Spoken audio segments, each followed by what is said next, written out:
فما کان دعواہم اذ جاءہم، تو جب ان پر عذاب آیا تو ان کی کیا حالت تھی. دعوا کا معنی ہوتا ہے دعا بھی ہوتا ہے اور پکار بھی ہوتا ہے. تو جب ان پر عذاب آیا تو سوائے اپنے گناہوں کا اعتراف کرنے کے ان کے پاس کوئی چارہ نہیں تھا. اس وقت وہ اپنے جھوٹے معبودوں کو بھول گئے، کہنے لگے قالو انا کننا ظالمین، بے شک ہم ہی ظالم تھے، ہم ہی گنہگار تھے. انہوں نے اپنے معبودوں کو بلا کر دعویٰ کیا ہم گنہگار ہیں، اور ان کا ایک دعویٰ ہوتا تھا کہ ہم اللہ تعالیٰ کے مقرب ہوں گے. لیکن جب ان پر عذاب آیا تو اس وقت انہوں نے اعتراف کر لیا. اور کیا ان کا اعتراف اس وقت کرنا ان کے کام آ سکتا تھا؟ بالکل بھی نہیں. جب عذاب آ جاتا ہے کسی قوم پر، جب موت آ جاتی ہے تو اس وقت جو گناہوں سے توبہ کی جاتی ہے وہ قبول نہیں ہوتی. تو اس سے ایک چیز ہمیں پتہ چلتی ہے، یہ جو مشرک اور کافر لوگ ہوتے ہیں ان کو پتہ ہوتا ہے ہم غلط ہیں. اب جیسے دیکھیں ریسنٹلی آپ کے پاس ایک بہت اچھی اگزامپل ہے کہ یہی غیر مسلم جو ہیں مسلمانوں پر کتنا ظلم ڈھاتے تھے اور مسلمانوں کے ساتھ اتنا برا سلوک کر رہے تھے. لیکن جیسے ہی ان پر یہ آفت آئی، آزمائش آئی، اور انہوں نے مسلمانوں کے سامنے ہاتھ جوڑنے شروع کر دیے کہ وہ اللہ سے دعا کریں کہ اللہ ہماری اس آفت کو ہم سے دور کر دے. تو کیا پتہ چلا اس سے؟ دل سے انسان فطرت اسلام پہ پیدا ہوتا ہے، دل سے پتہ ہوتا ہے سب کو کہ کیا سچ ہے کیا غلط ہے. دل سے ان کے دماغ میں یہ بات تھی کہ اللہ کے ساتھ وہ شرک کر رہے ہیں اور اللہ کے رسول کو جھٹلا کر ظلم کر رہے ہیں، لیکن اپنے تکبر اور عناد کی وجہ سے وہ اس چیز کا اقرار نہیں کرتے. اور جب ان پر آفت آتی ہے تو پھر کیا کہتے ہیں؟ انا کننا ظالمین، بے شک ہم کیا ہیں؟ ظالمین ہیں، ہم ہی غلط ہیں. تو اس وقت ان کے ظلم ظالم ہونے کا اقرار کرنا اور اپنے ظلم کو قبول کر لینا، یہ ان کو کوئی کسی قسم کا فائدہ نہیں پہنچائے گا. اب اللہ سبحانہ تعالیٰ ان کے ساتھ کیا کریں گے؟ اب تو وہ ان کے اوپر عذاب آیا، مر گئے، مصیبت آئی، کتنے لوگ سینکڑوں مر رہے ہیں، اور اس وقت توبہ قبول کریں گے جب ان کی موت ان کے سامنے ہوگی تو کیا ان کی موت ان کے لیے فائدہ مند ہوگی؟ بالکل بھی نہیں. اللہ قیامت کے دن کی اب بات کر رہے ہیں، فَلَنَسْأَلَنَّ، البتہ ہم ضرور پوچھیں گے، ضرور سوال کریں گے ان سے، دن کی طرف رسول بھیجے گئے تھے ان سے کیا کوسچن کیا جائے گا، کس طرح کے سوالات ان سے پوچھے جائیں گے. سورۃ القصص آیت 65 میں آتا ہے کہ اللہ سبحانہ تعالیٰ ان سے کہیں گے وَيَوْمَ يُنَادِيهِمْ فَيَقُولُ مَاذَا أَجَبْتُمُ الْمُرْسَلِينَ، جس دن وہ انہیں آواز دے گا اور پس کہے گا تم نے رسولوں کو کیا جواب دیا؟ تمہارے پاس پکارنے والا آیا تھا، تمہیں بلانے والا آیا تھا، تم نے اس کی پکار کا کوئی جواب دیا؟ اس وقت ان کے پاس پھر کوئی بھی جواب نہیں ہوگا، اور اس وقت بھی ان کو اقرار کرنے کے گناہوں کا اس کے علاوہ کوئی چارہ نہ ہوگا.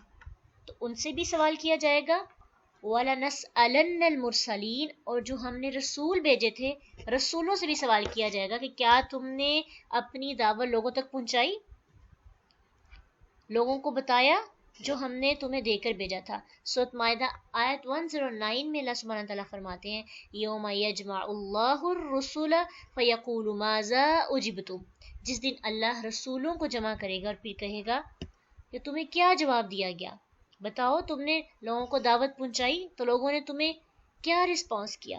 تو اس وقت رسول پھر اپنی امت کے بارے میں بتائیں گے اللہ تعالیٰ کو کہ انہوں نے کس طرح سے لوگوں کو سمجھایا تھا، لوگوں کو تاکید کی تھی، لوگوں کو بتایا تھا، تو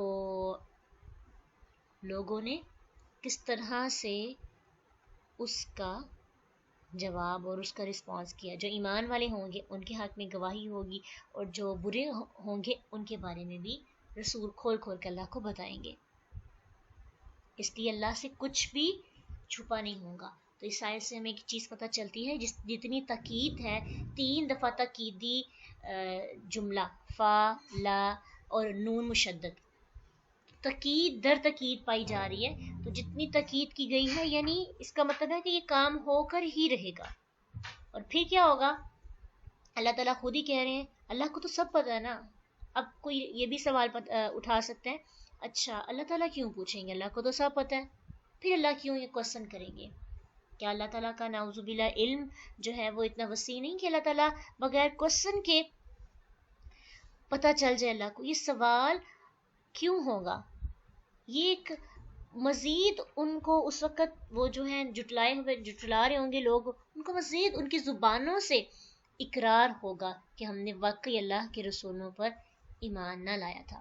اور ساتھ اللہ نے بتا دیا فَلَا نَقُصَّنَّ, البتہ ہم ضرور بیان کریں گے ان پر ساتھ اپنے علم کے, یعنی اپنا علم بھی بتائیں گے کہ جو تم کام کرتے تھے دنیا میں ہم غائب نہیں تھے, ہم واچ کر رہے تھے, ہم دیکھ رہے تھے, ایک ایک چیز اللہ تعالیٰ کی نظر میں تھی, کوئی چیز اللہ سے چھپی ہوئی نہیں تھی. اللہ تو اس دنیا کے اندر جو زمین سے بیج سے پودا نکلتا ہے اور جو آسمان سے چیزیں نازل ہوتی ہیں اور جو اوپر کی طرف جاتی ہیں اور جو نیچے کی طرف آتی ہیں, یہ سب چیزیں اللہ تعالیٰ کے علم میں ہیں, ایک ایک چیز اللہ کو پتہ ہے. تو کیسے اللہ کے علم سے تمہارے عمل چھپے ہوئے ہو سکتے ہیں؟ وما کننا غائبین, ہم سے کچھ بھی چھپا نہیں تھا, ہم سب کچھ سن رہے تھے, دیکھ رہے تھے, ان کے عمل کے وقت غائب نہیں تھے. تو اگر وہ اس بات پہ خاموش رہیں گے تو پھر ان کی گواہی کون دے گا؟ یا غلط بات کریں گے تو پھر اللہ تعالیٰ پورے علم کے ساتھ ان کو بتائے گا, یعنی دلیل کے ساتھ اللہ تعالیٰ ان کو ان کے بارے میں بتائیں گے, کیونکہ اس وقت بھی انسانوں کے پاس کوئی جواب نہیں ہوگا, پھر خاموش ہو جائیں گے. اللہ کی طرف سے ان کو ایک دلیل دی جائے گی, ان کے جو اعضاء ہیں اور باقی جو زمین ہے, پھر امت ہے, امت محمدیہ, یہ سب کے لیے گواہی ہوگی. زمین کیسے گواہی دے گی؟ سورۃ زلزال آیت 4 میں آتا ہے یومئذ تحدث اخبارہا, اس دن وہ اپنی خبریں بیان کرے گی کہ میرے اوپر جو لوگ رہتے تھے وہ کیا کیا کرتے تھے. اس لیے کہا جاتا ہے نا کہ مختلف جگہوں پر نماز پڑھنی چاہیے, کیونکہ زمین جو ہے اس پر جو بھی ہم کر رہے ہیں نا وہ اپنے اوپر رہنے والے جو لوگ ہیں ان کے لیے گواہ ہوگی. تو جب ہم زمین کے مختلف حصوں پر اللہ کی عبادت کریں گے, جگہ بدل بدل کر نماز ادا کریں گے, عبادت کریں گے, تو زمین کے جو ٹکڑے ہیں ہمارے حق میں زیادہ جمع ہو جائیں گے, گواہی دیں گے. ٹھیک ہے, تو یہ بھی ایک چیز اس لحاظ سے دیکھی جاتی ہے.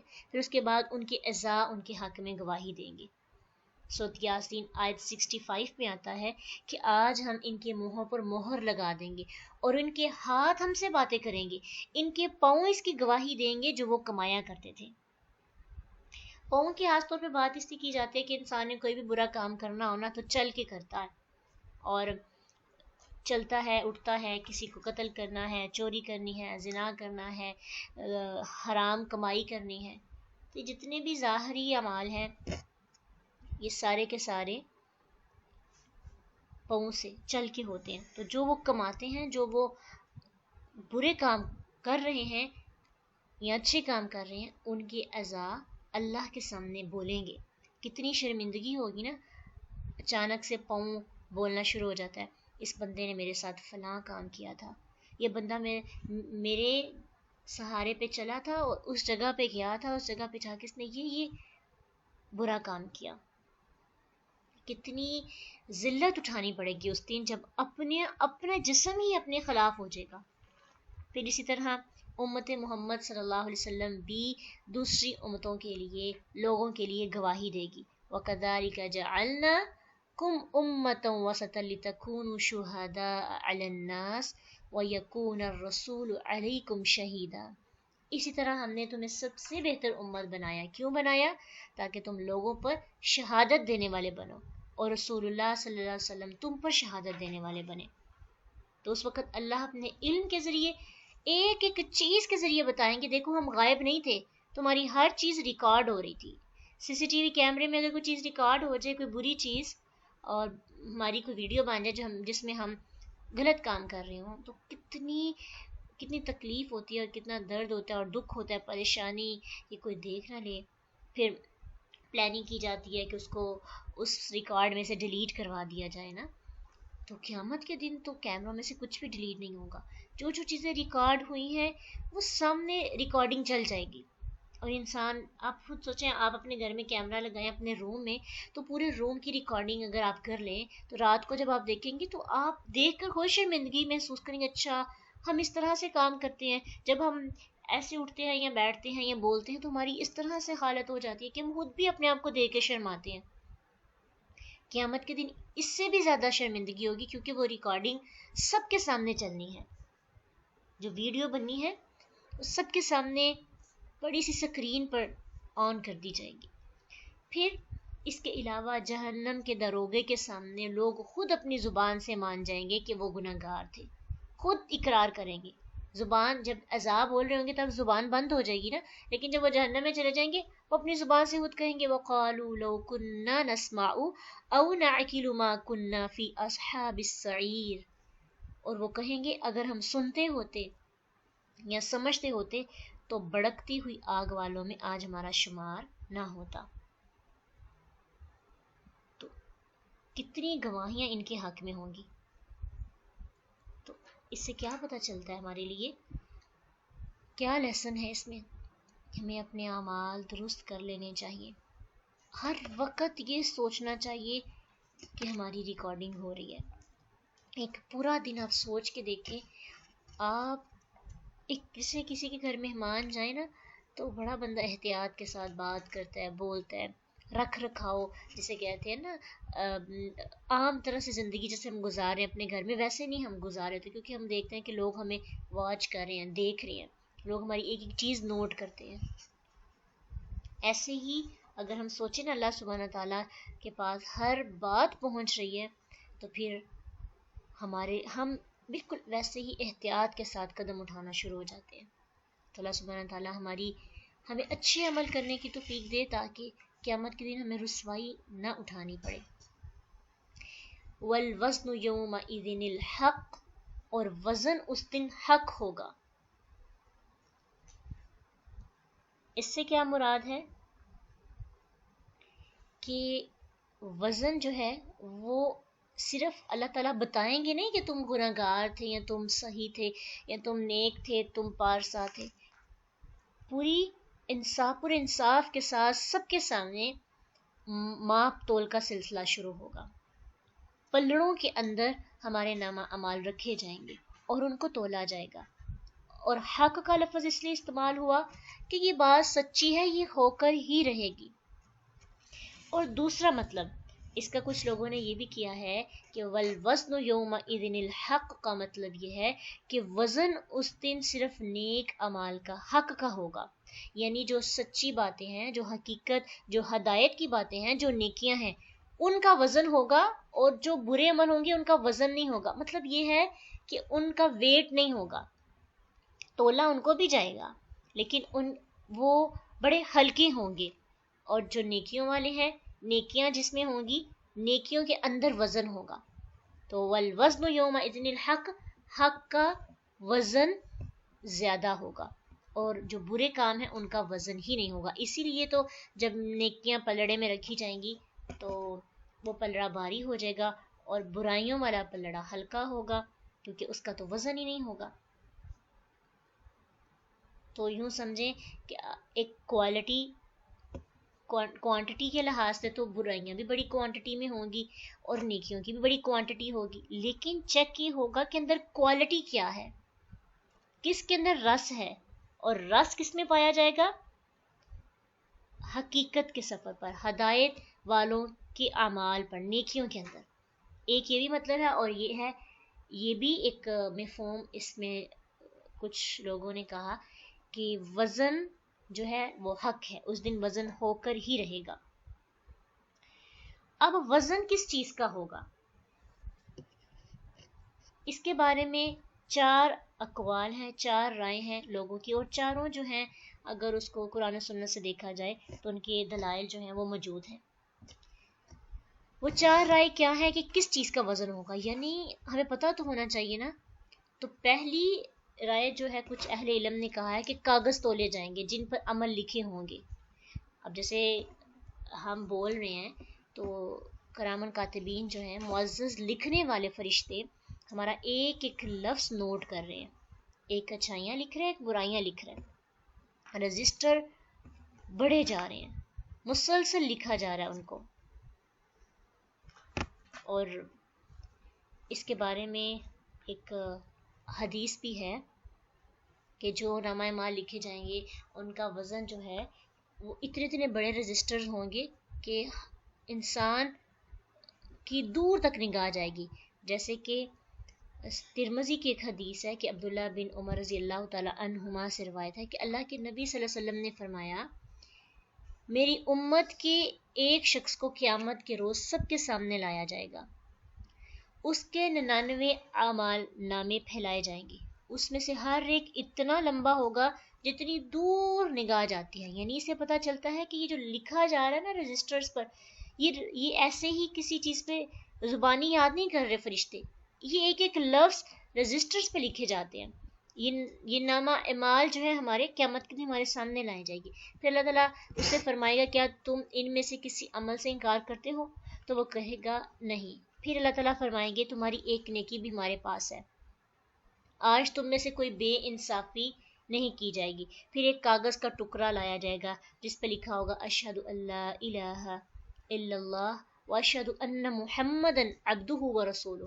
وہ عرض کرے گا کہ بھلا یہ ایک پرزہ تمام دفتروں کے مقابلے میں کس کام آئے گا. یعنی اس سے پتہ چلتا ہے کہ پوری زندگی کے رجسٹرز اتنے زیادہ ہوں گے کہ وہ ایک دفتر کی مانی. دفتر میں کتنی زیادہ فائلز ہوتی ہیں، ٹھیک ہے، تو کتنا کچھ لکھا ہوتا ہے. اب آپ دیکھیں، آپ تفسیر لکھتے ہیں رجسٹر پر تو آپ کا کورس ختم ہونے پر آپ کے کافی زیادہ رجسٹر بن جائیں گے صرف ایک 2 یا 3 سال کے اندر. ہماری پوری زندگی کے اتنے زیادہ رجسٹرز ہوں گے، ایک ایک چیز نوٹ کی جائے گی. ایک رائی کے دانے کے برابر بھی کوئی چیز ہوتی ہے نا، وہ بھی اگنور نہیں ہوگی. چھوٹی سے چھوٹی چیز بھی انسان نامہ اعمال کے اندر موجود پائے گا. تو کہے گا کہ بھلا ان دفتروں کے مقابلے میں ایک چھوٹا سا ٹکڑا کیا کام آئے گا. پھر حکم ہوگا کہ تم پر ظلم نہیں کیا جائے گا، لہذا تم صبر کرو. پھر وہ تمام دفتر ایک پلڑے میں رکھے جائیں گے اور یہ کاغذ کا ایک پرزہ دوسرے پلڑے میں ہوگا. تو وہ دفتر ہلکے ہو جائیں گے اور وہ پرزہ باری ہو جائے گا. اللہ کے نام کے مقابلے میں کوئی چیز باری نہیں ہوگی. پہلی رائے کے مطابق کاغذ جو ہیں وہ تولے جائیں گے، اور پھر دوسری جو رائے ہے اس میں کہا گیا ہے کہ ان اعمال کو جسم کی شکل دے دی جائے گی اور وہ جسم تولے جائیں گے.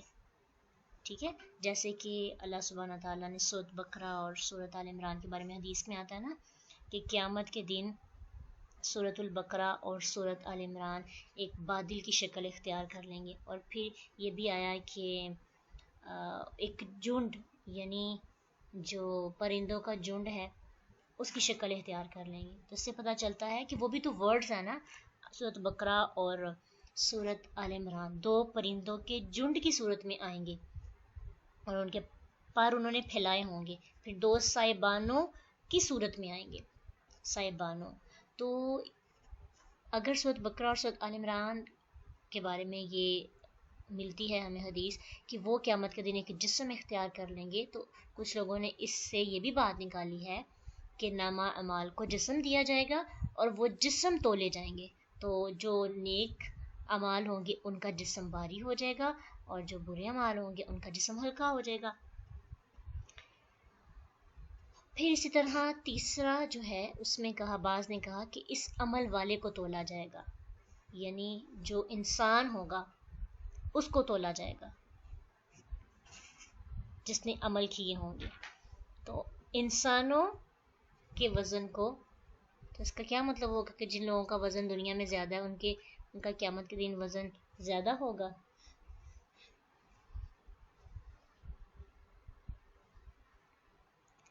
بالکل بھی نہیں. انسان کے اعمال کی وجہ سے اس کا وزن اس کے مطابق ہوگا. جیسے کہ ایک حدیث میں تھا نا کہ عبداللہ بن مسعود کی تعریف میں جو حدیثیں ہیں ان میں سے ایک ہے کہ اللہ کے نبی صلی اللہ علیہ وسلم نے فرمایا کہ ان کی پتلی پنڈلیوں پہ نہ جانا، اللہ کی قسم اللہ کے نزدیک یہ احد پہاڑ سے بھی زیادہ وزنی ہے.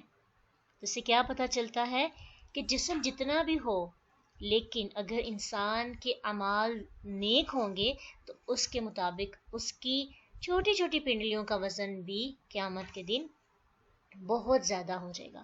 اور اگر انسان کے اعمال برے ہوں گے تو وہ بڑے جسم کے ساتھ بھی آئے گا نا، تو اللہ کے نزدیک اس کا وزن چونٹی سے بھی کم ہو جائے گا. تو حافظ ابن کثیر رحمۃ اللہ کہتے ہیں اس بارے میں کہ تینوں صورتیں ممکن ہیں، کہ ان تینوں صورتوں میں سے کوئی بھی صورت ہو سکتی ہے، تینوں ہو سکتی ہیں، اور آیات اور احادیث سے یہ ثابت بھی ہیں. پھر ایک اور رائے ہے جو ہمیں مل جاتی ہے. چوتھی رائے یہ ہے کہ خود عمل تولے جائیں گے، یعنی عمل جو ہوتے ہیں نا، جو ہم کر رہے ہیں، جو ہم بول رہے ہیں، جو ہم لکھ رہے ہیں، یہ کوئی بھی عمل ہے ہمارا، اگرچہ اس عمل کو چھوا نہیں جا سکتا. اعمال کو آپ اپنی نماز کو پکڑ سکتے ہیں، آپ اپنے صبر کو پکڑ سکتے ہیں، تو قیامت کے دن ان کا بھی ایک وجود ہوگا اور ان کو تولا جائے گا. اس کے بارے میں کچھ آیات ہیں، پھر اس کے بعد ہم دیکھتے ہیں کس طرح سے تولا جائے گا. سورۃ کہف آیت 49 میں آتا ہے وَوَجَدُوا مَا عَمِلُوا حَاضِرًا، انہوں نے جو کچھ کیا قیامت کے دن وہ اسے اپنے سامنے موجود پائیں گے، حاضر پائیں گے اپنے عمل کو. سورۃ الانبیاء آیت 47 میں آتا ہے اگر رائی کے ایک دانے کے برابر عمل ہوگا تو ہم اسے لے آئیں گے. ایک دانے کے برابر بھی کوئی عمل ہوگا تو وہ بھی سامنے آ جائے گا. سورۃ زلزال فَمَن يَعْمَلْ مِثْقَالَ ذَرَّةٍ خَيْرًا يَرَهُ، اور جو شخص ایک ذرہ برابر نیکی کرے گا وہ اسے اپنے سامنے قیامت کے دن دیکھ لے گا. اور وَمَن يَعْمَلْ مِثْقَالَ ذَرَّةٍ شَرًّا يَرَهُ، اور جو شخص ایک ذرہ برابر بھی برائی کرے گا تو وہ بھی اسے قیامت کے دن اپنے سامنے دیکھ لے گا. تو اس سے جو چوتھی بات ہے، کہا جاتا ہے کہ اس سے زیادہ اس کی صورت جو ہے نا راجح سمجھی جاتی ہے، کیونکہ اگر آج دیکھا جائے جدید سائنسی دور میں جس سے دنیا میں بہت سی چیزیں انسان کے سامنے آ رہی ہیں، اللہ تعالیٰ کی قرآن کی بہت سی باتیں ایسی ہیں جو کہ انسان کو لگتا ہے کہ یہ اس وقت میں یقین نہیں تھا، اب جو ہے سائنس اس کو پروو کر رہی ہے. تو سائنس نے یہ مسئلہ حل کر دیا ہے کہ ہوا میں تحلیل ہو جانے والی آوازوں اور جو اعمال کا سارا نقشہ اور ختم ہونے والی چیزوں کا وزن سب کچھ انسان کے ہاتھوں میں واضح ہونا شروع ہو گیا. یعنی سائنس نے یہ چیز بتائی ہے کہ جو ہم بات کرتے ہیں، جو ہم بولتے ہیں، اس کا بھی ایک وزن ہوتا ہے ہوا کے اندر. تو آپ اس پہ ریسرچ کریے گا کہ یہ جو الفاظ ہیں ہمارے، یہ جب جاتے ہیں باہر نکلتے ہیں تو ان سے کیا بنتا ہے، ان کا کیا ان کا جسم ہوتا ہے، اور ان کے اندر ان کی کوئی شیپ بنتی ہے. تو اس لحاظ سے ہم یہ کہہ سکتے ہیں کہ قیامت کے دن جو اعمال ہوں گے ان کی بھی کوئی شکل ہو جائے گی. دنیا میں تو ہمیں نظر نہیں آتے، ہم ان کو چھو نہیں سکتے، پکڑ نہیں سکتے، لیکن قیامت کے دن اس کو ہم دیکھ سکیں گے اپنے سامنے، اور یہ پلڑے میں رکھے جائیں گے. مثلا ہماری نماز پلڑے میں ہوگی، ہمارا روزہ پلڑے میں ہوگا، ہمارا حج ہوگا. ٹھیک ہے، تو یہ چوتھی ایک رائے بھی ہے. تو چاروں رائے جو ہیں اپنے اپنے لحاظ سے حدیث کی روشنی میں بالکل صحیح ہیں. یہ نہیں کہہ سکتے کہ ایک اس میں یہ ہے، باقی واللہ عالم، اللہ تعالیٰ کس طرح سے انسان کے اعمال نامے کو قیامت کے دن تولیں گے یہ اللہ تعالیٰ ہی بہترین جانتے ہیں. فمن ثقلت موازینہ، پس جس کا پلڑا باری ہو جائے گا، جس کا وزن باری ہوگا، فاولئک هم المفلحون، تو یہی لوگ ہیں جو فلاح پانے والے ہیں. پوری شیورٹی کے ساتھ بتایا جا رہا ہے کہ قیامت کے دن جن کے پلڑے باری ہوں گے ان کے نامہ اعمال جو ہے قیامت کے دن ان کے لیے فائدہ مند ہوں گے، اور یہی لوگ کامیاب ہیں، یہی فلاح پانے والے ہیں. تو اس سے ہمیں کیا سیکھنا ہے کہ ہمیں اپنے اعمال کے اندر کوانٹٹی کے ساتھ ساتھ کوالٹی بھی پیدا کرنی چاہیے. اپنی نیکیوں کے اندر کوالٹی پیدا کریں. دیکھیں نا، نیکی کرنا نہیں، نیکی کے اندر جو کوالٹی ہے وہ ضروری ہے، رس ہونا چاہیے. یہ نہ ہو، آپ کو پتہ ہے حدیث میں بھی آتا ہے کہ قیامت کے دن ایک شخص آئے گا، اس کے بہت زیادہ نیک اعمال ہوں گے، لیکن پھر کچھ اس نے ایسے گناہ بھی کیے ہوں گے کہ جس کی وجہ سے اس کے سارے اعمال جو ہیں ہوا کی طرح بکھرنا شروع ہو جائیں گے، روئی کی طرح بکھر جائیں گے۔ ایک شخص پہاڑوں جیسے اعمال لے کے آئے گا، اور اس نے کسی کو دھوکہ دیا ہوگا، کسی سے زیادتی کی ہوگی، سارے لوگ آئیں گے اور اپنا اپنا حق اس سے لیتے جائیں گے۔ تو صرف نیکیاں بڑھانی نہیں، ساتھ ساتھ برائیوں کو بھی ختم کرنا ہے، اور اپنی نیکیوں کے اندر کوالٹی پیدا کرنی ہے، اخلاص پیدا کرنا ہے، نیت اچھی ہونی چاہیے۔ اگر نیت اچھی نہیں ہوگی، اللہ کی رضا نہیں ہوگی، تو پھر ان کے اندر رس نہیں ہوگا، ان کے اندر وزن نہیں ہوگا، پھر وہ جو ہے صرف ایک برا سا جس کا کوئی وزن ہی نہیں ہوتا، تو ہلکا پھلکا سا ہوگا۔ تو اللہ تعالیٰ سے اپنے اعمال کے اندر کوالٹی بھی مانگنی چاہیے اور خود بھی ایفرٹ کرنی چاہیے۔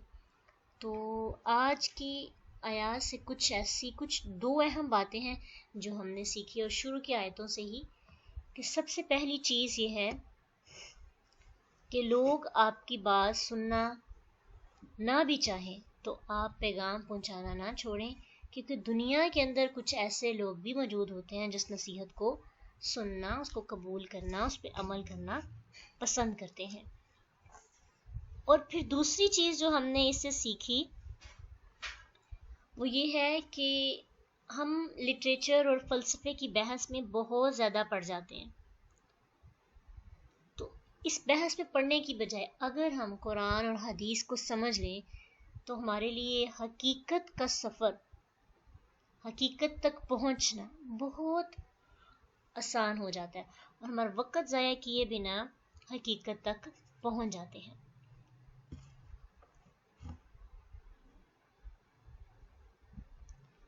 تو یہ دو باتیں ہمیں اپنے ذہن میں رکھنی ہے انشاءاللہ، اور باقی جو اعمال کے لحاظ سے اپنے اعمال پر ضرور نظر ڈالنی ہے، اپنا احتساب کرنا ہے کہ ہمارے اعمال وزنی ہیں یا ہلکے ہیں، اور اپنے اعمال کو چیک کرنے کی کوشش کریں، اپنا احتساب کریں۔ اللہ سبحانہ تعالیٰ جو ہے ہمارے لیے بہت آسانی پیدا کرے اور ہمارے اعمال کے اندر وزن پیدا ہو، اور آئندہ کے بعد اپنی دعاؤں کے اندر یہ بھی شامل کرنا ہے۔ تو اب تلاوت سنیے، اور تلاوت کو جب آپ سنیں تو اپنے پین کے ساتھ ایک ایک ورڈ پہ آپ نے اپنا پین جو ورڈ بولا جائے گا اس کو دھیان سے دیکھنا ہے کہ اس کو کیسے ادا کیا جا رہا ہے، اور ساتھ ساتھ اس پہ تدبر بھی کرنا ہے تاکہ آپ کی ادائیگی بھی اچھی ہو جائے، آپ تدبر کریں اور آپ کو پتہ چلے کہ قرآن آپ سے کیا باتیں کر رہا ہے۔ ایک تو آپ نے ٹرانسلیشن سے پڑھا نا، اب آپ عربی پر غور و فکر کر کے پڑھیں، اور عربی پہ تدبر اور دیکھنا، اس کو دیکھنا ہی باعث برکت۔ اعوذ باللہ من الشیطان الرجیم۔ سورۃ اعراف۔ بسم اللہ الرحمن الرحیم۔ الف لام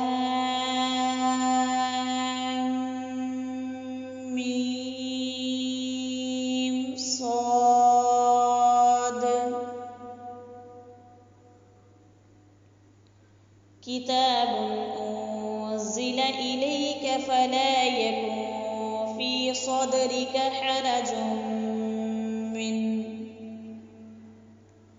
حرج منه لتنذر به وذکری للمؤمنین۔ اتبعوا ما انزل الیکم من ربکم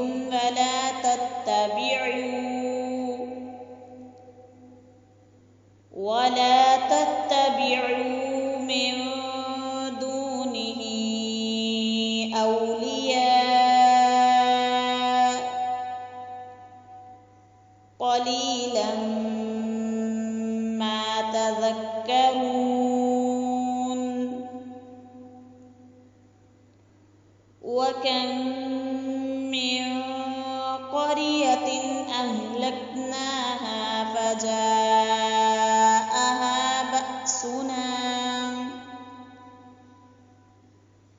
بَأْسُنَا بَيَاتًا أَوْ هُمْ قَائِلُونَ۔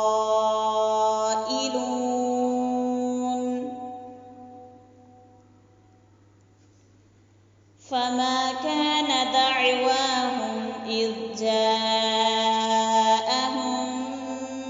بأسنا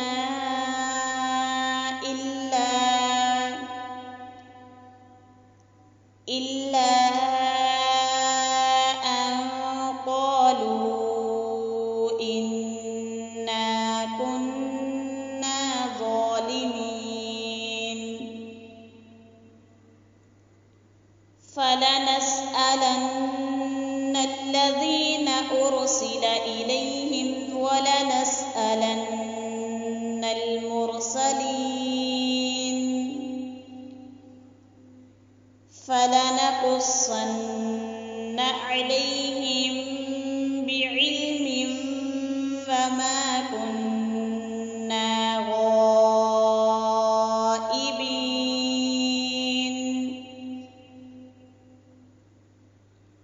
والوزن يومئذ الحق فمن ثقلت موازينه فأولئك هم المفلحون. السلام علیکم ورحمۃ اللہ وبرکاتہ. وعلیکم ابھی السلام. نا کلاس سے پہلے میں اور عدیلہ نا ایک پرابلم کو ڈسکس کر رہے تھے، کافی پریشان بھی تھی نا، تو پھر میں نے سوچا کہ آج کی آیات میں دیکھتے ہیں نا آنسر ملے گا. تو پہلے تو اسٹارٹ میں جب اللہ نے تسلی دی نا کہ آپ نے اپنا سینہ تنگ نہیں کرنا، اور عدیلہ نے مجھے فوراً میسج کیا دیکھو اقرا اللہ نے تسلی دے دی، تو بہت خوشی ہوئی. آگے چل کے پھر اسٹارٹ میں تو اللہ نے تسلی دی. اللہ کی باتوں میں نا ایک فلو ہوتا ہے، مطلب اسٹارٹ میں پہلے تسلی دیتے ہیں آرام آرام سے، پھر آگے جا کے سخت بات کرتے ہیں یا جو بھی. تو آگے اللہ نے نا ہمیں بتایا آج کی آیات میں کہ آخرت میں عذاب گواہی دیں گے، اور جو ہم کہہ رہے ہیں وہ لکھا جائے گا، وزن ہوگا.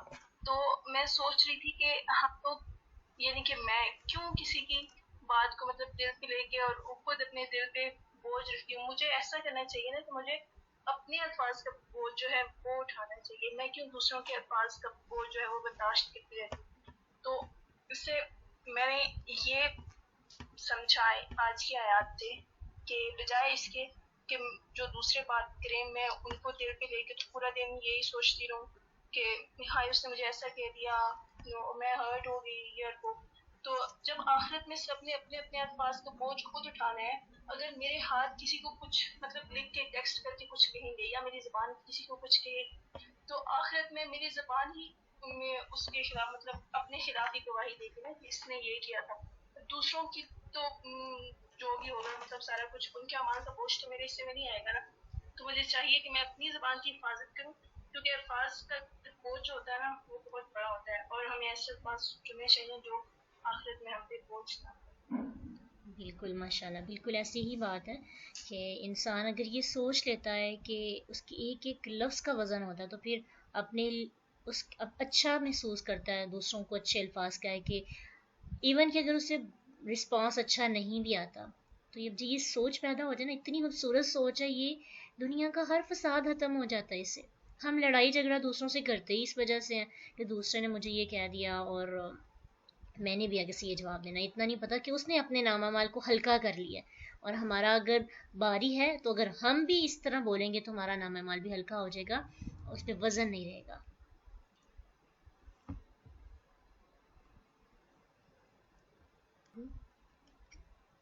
جی میں بھی پہلی آیت پہ بات کرنا چاہوں گی.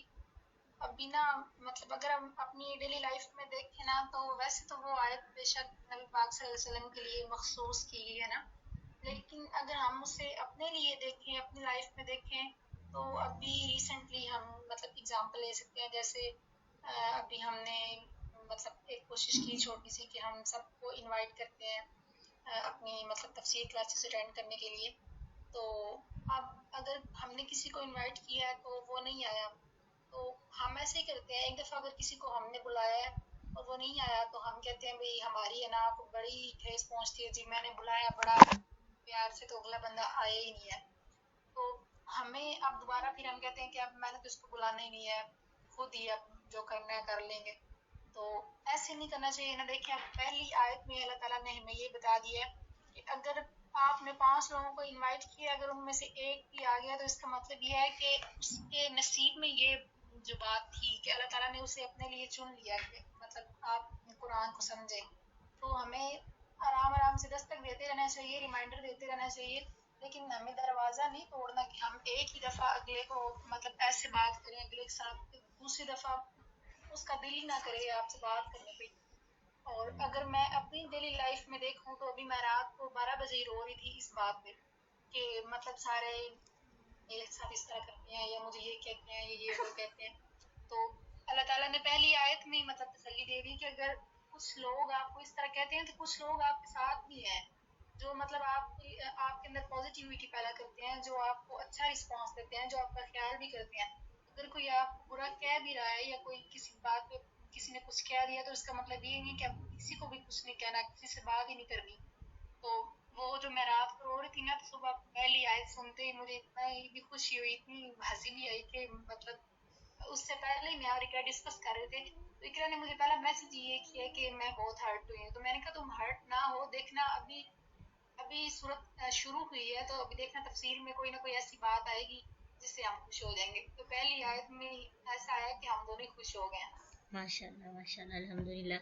بس یہی ہے نا, قرآن کے ساتھ جب آپ اس طرح سے تعلق جوڑ لیتے ہیں تو اللہ تعالیٰ کسی نہ کسی طرح سے آپ کو بہت خوش کر دیتا ہے. جو آج بات ہو رہی تھی نا کامیابی کے متعلق کہ ہم لوگ اکثر لوگوں کو موٹیویشنل اسپیکر سنتے رہتے ہیں, وہ ہمیں بتاتے ہیں فلاں کامیابی.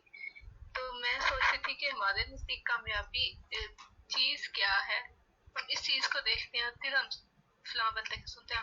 اگر ہمارے نزدیک یہ کامیابی ہو کہ آخرت کی کامیابی اصل کامیابی ہے تو پھر ہم قرآن کو, اللہ کی باتوں کو سنیں گے. اگر ہمارے نزدیک دنیا کی کامیابی, امیر ہونا اور بڑے بڑے گھر لینا کامیابی ہے تو پھر ہم موٹیویشنل اسپیکرس کو سنیں گے کہ ایسے پیسہ کماؤ, ایسے بزنس کرو, اس طرح سے کرو تو آپ کامیاب ہو جاؤ. اصل بات یہ ہے کہ ہمارے نزدیک کامیابی کی ڈیفینیشن کیا ہے. بالکل ایسی ہی بات ہے. ہم لوگ نا یہی تو سوچ رہے ہیں, ہم لوگوں کا نا دیکھتے ہیں, ہم سمجھتے ہیں, اگر دل سے بتاؤں یا پھر آپ لوگ خود بھی اس چیز کو دیکھو گے, ہم لوگ سمجھتے ہیں کہ جس کی یوٹیوب پہ زیادہ سبسکرائبرز ہیں نا اور جس کی ویوز زیادہ ہیں وہ کامیاب ہے. آج کے دور میں کامیابی کی ڈیفینیشن یہ بن گئی ہے. جی بالکل. تو یہ کانسیپٹ بھی ہمیں لوگوں سے مل رہا ہے کہ جی اپنے فالوورز کو بڑھائیں, جو آپ کی فین فالوئنگ جتنی زیادہ ہوگی آپ کامیاب ہے. تو یہ قرآن تو نہیں نا ہمیں سکھاتا. آپ نے اکثر قرآن میں دیکھیں گے قلیلا ما تذکرون, کہ جو نصیحت پکڑنے والے ہیں, جو ایمان لانے والے ہیں, وہ ہمیشہ تھوڑے رہیں. تو بہت ایک اہم پوائنٹ جو ہے نا آپ نے سامنے لایا ہے, تو ہمیں اس پہ ضرور غور و فکر بھی کرنا چاہیے, تدبر بھی کرنا چاہیے. وآخر دعوانا ان الحمد للہ رب العالمین. سبحانک اللہم وبحمدک نشہد ان لا الہ الا انت نستغفرک ونتوب الیک. السلام علیکم ورحمۃ اللہ وبرکاتہ.